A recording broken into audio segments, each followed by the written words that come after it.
Hi there, Friday, and that means it's time to take a look at an aspect of property. We've been looking at offshore investments, we've been looking at certain property types and all the rest of it. But my executive producer, Sam Cowan, stumbled across this particular lady, and we found it fascinating because Mauricia Robus is the only female property inspector in South Africa. She is a National Association of Building Inspectors of South Africa Master Inspector.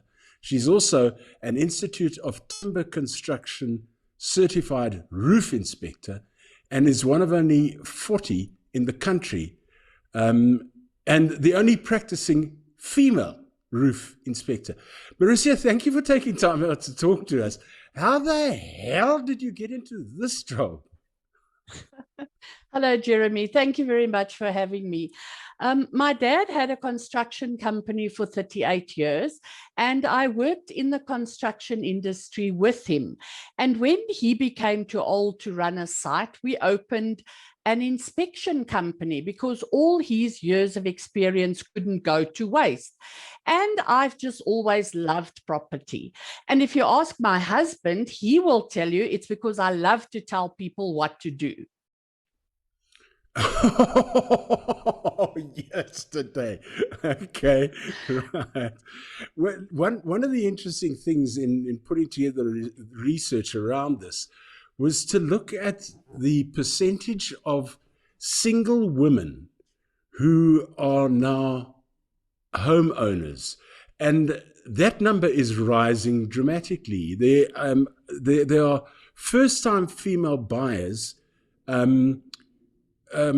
peaked at around about 39%, well ahead of the men's total, which was at around 30%. So there's a major change going on in the market here. There definitely is, Jeremy, and it's mainly because females are starting to earn a lot more money. And in a lot of cases, women are earning a lot more money than the men. And they have learned that the correct way to increase your savings is to rather invest in property because it does increase.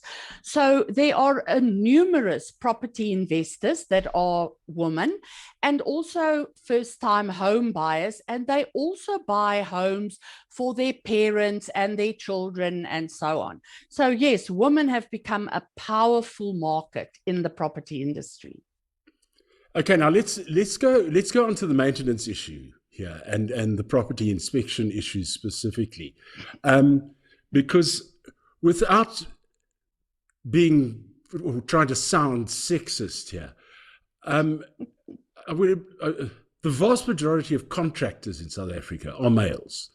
Yes. I would say probably 90 or 95% probably would be males. That's a thumbsuck number. Yeah.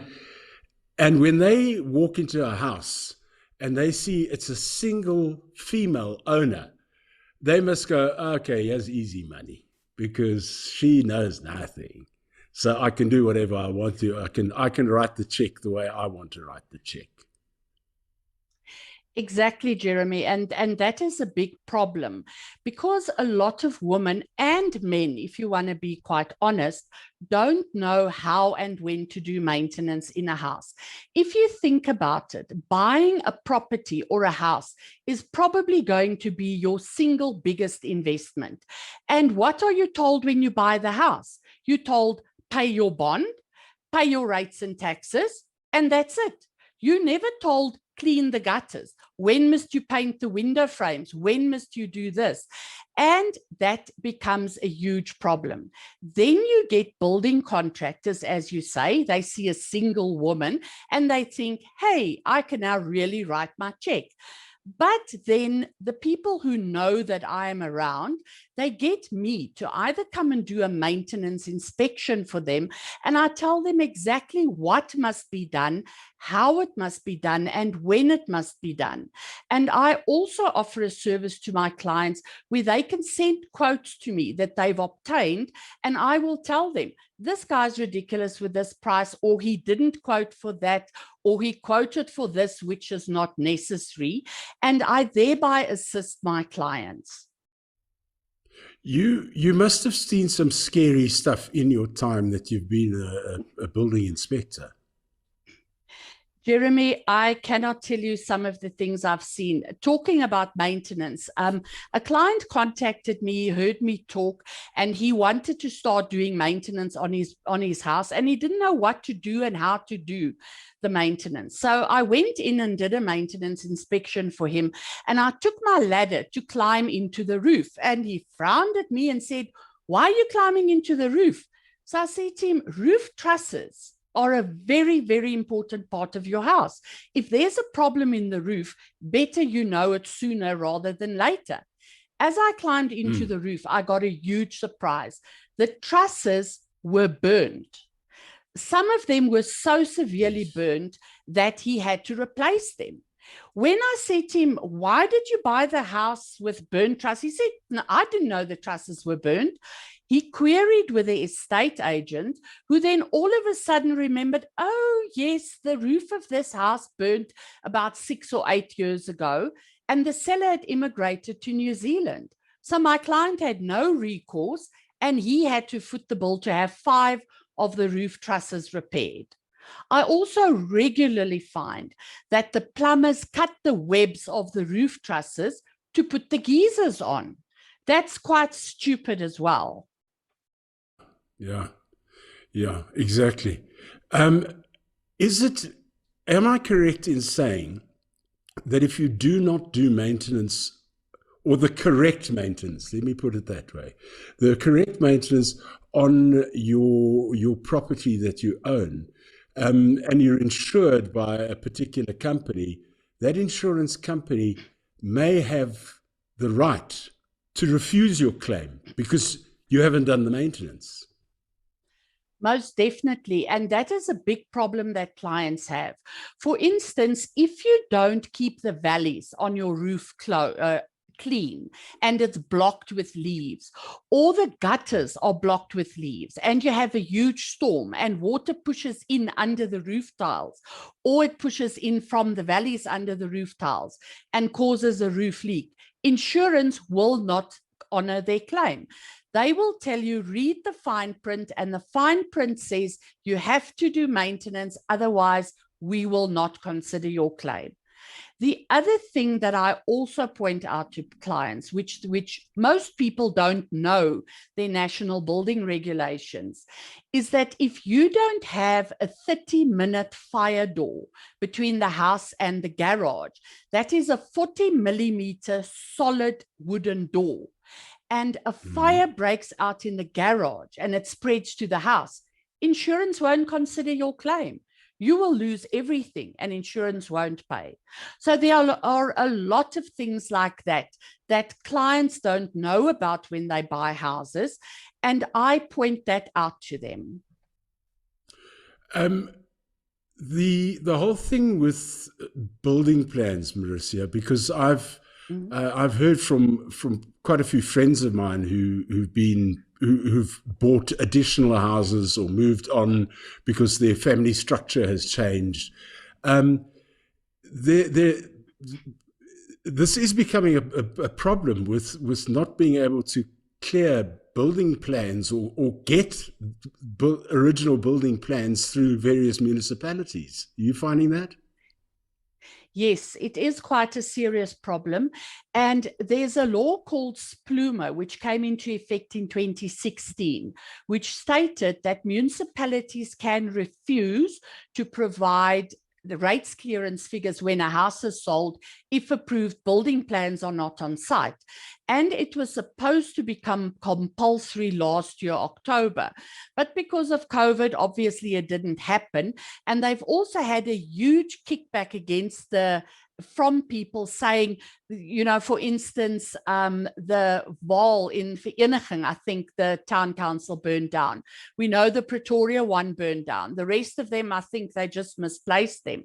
So my advice to somebody is, when you buy a property, make it subject to approved building plans. And if the seller can't find the building plans, then he must have the building plans drawn up.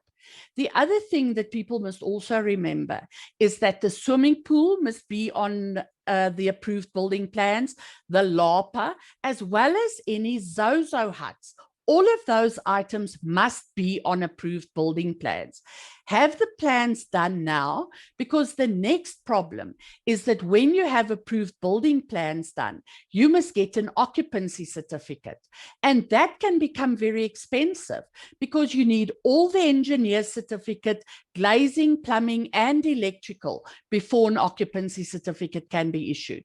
And if an engineer has to now come and inspect a house after 30, 40 years it was built, it is going to cost a lot, because it's putting strain on his professional indemnity. So if you're buying a house, make sure you get approved building plans. Marissa, you say that you are in a position to go in and have a look at houses if people are buying them, and also assist in ongoing maintenance issues. How do people get in touch with you? If somebody is watching this podcast on YouTube of Mansfield Today, how can they get hold of you, preferably a website or an email? Yes, Jeremy, my website address is gautenginspect.co.za, and on there they will find a button that says Get a Quote, and my email address and cell phone number is also on there. gautenginspect.co.za. Marissa Robus, thank you very much for taking time out to join us on Mansfield Today, and thank you for your insight. And it has been fascinating, because it brings a whole new aspect to home ownership. So thank you for your input into this show. Appreciate it. Only a pleasure, Jeremy. Thanks for having me. That's Marissa Robus, and that website again, gautenginspect.co.za. Fascinating lady. And those are the sort of people we're looking for. If you know of any people who you think we would be interested in interviewing on any of our subjects, or across other aspects of things that you find interesting, then you can send us details to info@mansfieldtoday.com. Until next time around, where I'll be at home and she'll be in the studio. We'll talk about tomorrow, when I'll be speaking with Samantha Cowan. And I've got a surprise for Samantha tomorrow. Don't miss it. Cheers.